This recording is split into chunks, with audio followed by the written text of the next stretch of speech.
عمر بن عبدالعزیز 3 بر اعظم پر حکومت کی. عمر بن عبدالعزیز، بنو امیہ، مروان 9 مہینے حکومت کی. اس کا بیٹا عبد الملک بن مروان 21 برس حکومت کی. اس کا بیٹا ولید 10 سال حکومت کی. اس کا بیٹا سلیمان 2.5 سال حکومت کی.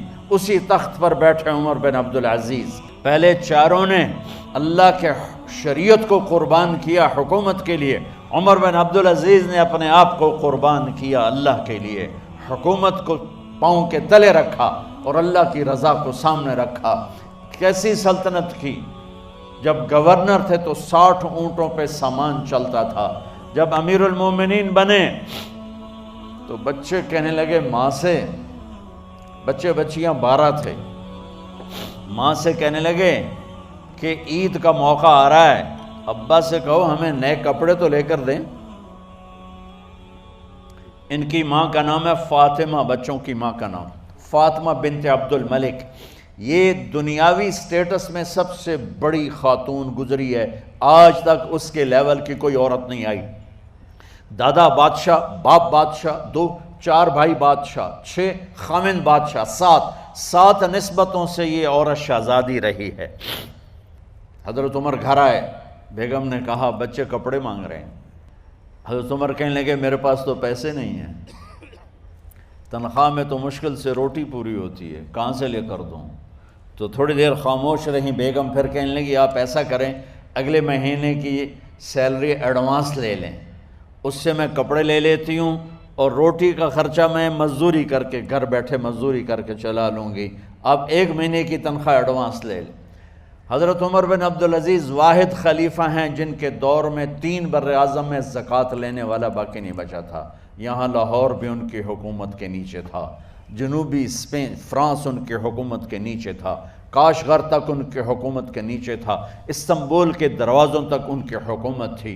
3 بر اعظم میں ایک آدمی زکوٰۃ لینے والا نہ بچا.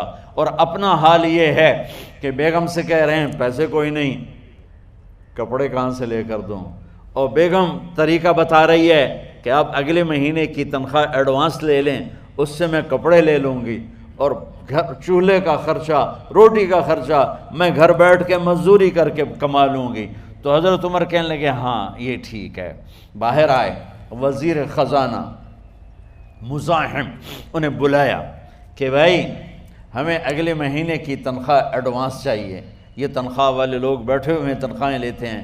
اس نے کاغذ قلم آگے رکھ دیا، کہا حضرت یہاں لکھ کے دے دیں، آپ 1 مہینہ زندہ رہیں گے میں تنخواہ دے دیتا ہوں. آپ مجھے لکھ کے دے دیں آپ 1 ماہ زندہ رہیں گے میں آپ کو تنخواہ دے دیتا ہوں. چپ کر کے اٹھے، ایک لفظ نہیں بولے، گھر گئے. حضرت اپنی بیگم فاطمہ سے کہا بیگم بچوں سے کہہ دو کہ باپ کے پاس کپڑے لے کر دینے کی سخت نہیں ہے. اور خزانے ایسے بھرے پڑے تھے کہ زکوٰۃ لینے والا کوئی نہیں تھا. عید کی نماز ہوئی، نماز کے بعد جب ساری فیملی ملنے آئی اور بچے بھی ملنے آئے تو ان کو دیکھ کر ان کی آنکھوں میں آنسو آ گئے. کہنے لگے بچوں آج تمہیں دکھ تو ہوگا اپنے باپ پر کہ ایک جوڑا کپڑا بھی لے کر نہ دیا عید کا. تو ان کے ایک بیٹے نے کہا ابا جان آج ہم بڑے خوش ہیں، ہمارا سر اونچا ہے کہ ہمارے باپ نے مسلمانوں کے مال پہ ڈاکہ نہیں ڈالا، ہمیں قربانی کا بکرا بنایا لیکن مسلمانوں کے مال میں خیانت نہیں کی. یہ ان کا طرز حکومت تھا، اس طرح انہوں نے حکومت کی. گھر میں تشریف لائے تو بیٹیوں سے بات کی تو انہوں نے منہ پہ ایسے دوپٹہ رکھا ہوا، منہ پہ دوپٹہ رکھ کے بات کریں. تو فرمانے لگے کپڑا تو ہٹاؤ، دوپٹہ کیوں رکھا ہوا ہے؟ تو گھر کی خادمہ زور زور سے رونے لگی، کہنے لگی امیر المومنین آج آپ کی بیٹیوں نے کچا پیاز توڑ کے روٹی کھائی ہے تو وہ اس کی بو ہے منہ میں، آپ کو بو سے نفرت ہے اس لیے منہ پہ کپڑا رکھ لیا ہے. تو حضرت عمر اتنا روئے کہ ان کی داڑھی تر ہو گئی. کہنے لگے آخر میں جب تھوڑا آسرے میں آئے کہا میری بیٹیوں تمہارا باپ تمہیں بڑے اچھے کھانے کھلا سکتا ہے لیکن میں جہنم کو برداشت نہیں کر سکتا، میں جہنم کی آگ برداشت نہیں کر سکتا. اب مرنے کا وقت آ گیا.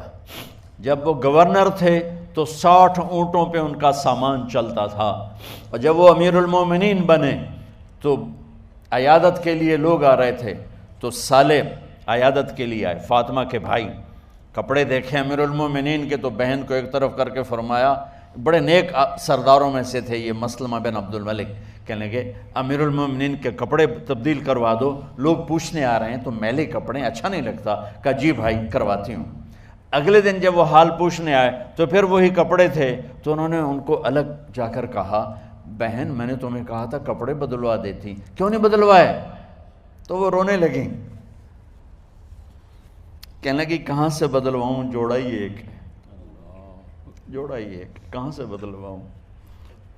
اور حکومت کتنی تھی؟ 3 بر اعظم کی، 3 بر اعظم کی حکومت۔ ہمارا تو پٹواری امان کا نہیں ہے، اور وہ 3 بر اعظم کی سلطنت لے کر ایک جوڑے میں اللہ سے ملنے جا رہا ہے۔ ان کو زہر دیا گیا، جب ان کی موت کا وقت قریب آیا تو انہوں نے رجا بن حیوہ کو بلایا، سننے والی بات ہے بچوں، ان سے فرمانے لگے سنو میں نے 3 بادشاہوں کو قبر میں اتارا۔ اب بچیاں تو قبرستان جاتی نہیں، ہم تو اپنے ہاتھوں سے قبر میں اتارتے ہیں، اور اوپر مٹی ڈالتے ہیں، اور اوپر اینٹیں ڈالتے ہیں، اور پھر منو مٹی میں دبا کے واپس آتے ہیں۔ یہ منظر آپ بچیوں کے تو دیکھنے کا بھی نہیں ہے۔ وہ کہنے لگے میں نے 3 بادشاہوں کو مٹی میں ڈالا، لیکن ان کے کفن کی گرہ کو جب کھول کے دیکھا تو ان کے چہرے قبلے سے ہٹ چکے تھے، اور رنگ ان کے کالے پڑ چکے تھے۔ ولید بن عبد الملک، سلیمان بن عبد الملک، عبد الملک بن مروان، عبد الملک باپ، ولید بیٹا، سلیمان بیٹا، یہ تینوں کا ان کے چہرے کالے ہو گئے تھے، اور ان کا قبلے سے منہ پھر گیا تھا۔ اب میں مرنے لگا ہوں، مجھے پہلے ضرور چیک کرنا کہ میرا اللہ میرے ساتھ کیا کرتا ہے۔ پہلے تینوں کی ظلم کی حکومت تھی، ان کے چہرے قبلے سے کیوں ہٹ گئے؟ آپ کو عجب بات بتاؤں، ولید بن عبد الملک روزانہ تہجد میں کھڑے ہو کے 10 سپارے پڑھتا تھا، 10 سپاروں کی تلاوت تہجد میں کرتا تھا کھڑے ہو کے، اور قبلے سے چہرہ ہٹ گیا۔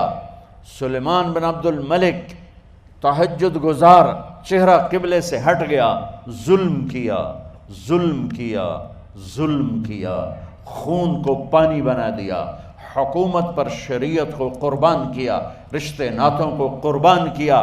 اللہ نے قبلے سے چہرے، نمازیں منہ پہ مار دی، روزے منہ پہ مار دیے، حج زکاتیں منہ پہ مار دی، تہجد ان کے منہ پہ مار دی، اور ان کے چہروں کو قبلے سے ہٹا دیا اور رنگ کالے کر دیے۔ عمر بن عبدالعزیز نے اسی سلطنت کو عدل سے بھر دیا، اسی سلطنت کو عدل سے بھر دیا۔ جب ان کا انتقال ہوا، سلیمان بن عبد الملک کی ڈیڈ باڈی جب قبر کے قریب لائے اتارنے کے لیے تو ایسے ایسے ہلنے لگا، اس کا پورا جسم ہلنے لگا۔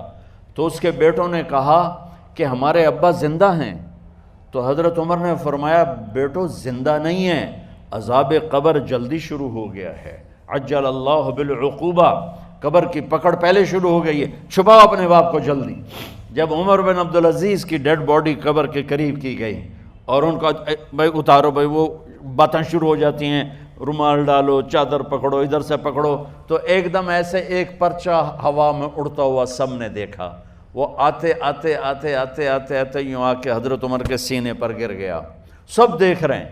جب پرچے کو اٹھا کے دیکھا گیا تو اس پہ ایک سطر پہ لکھا تھا بسم اللہ الرحمن الرحیم، اور دوسری سطر پہ لکھا تھا براءۃ من اللہ لعمر بن عبد العزیز من النار، یہ عمر کے لیے جہنم کی آگ سے نجات کا پروانہ ہے۔ 3 بر اعظم کی سلطنت لے کر وہ جنت کا پروانہ لے کر دنیا سے گئے۔ جب ان کو قبر میں اتارا گیا تو انہوں نے رجا بن حیوہ سے فرمایا تھا 3 بادشاہوں کے چہرے دیکھے قبلے سے پھر گئے، رنگ کالے پڑ گئے، مجھے تم نے دیکھنا ہے کہ کیا ہوتا ہے۔ تو رجا فرماتے ہیں جب میں قبر میں اترا اور ان کے کفن کی گرہ کو کھول کے دیکھا تو چہرہ قبلے کی طرف فکس تھا، اور مجھے یوں لگا جیسے 14ویں رات کا چاند قبر میں اتر آیا ہو۔ میرے عزیزو، طلبہ و طالبات، اللہ کو اپنی منزل بناؤ، اللہ کو اپنی منزل بناؤ، اللہ کو اپنی منزل بناؤ۔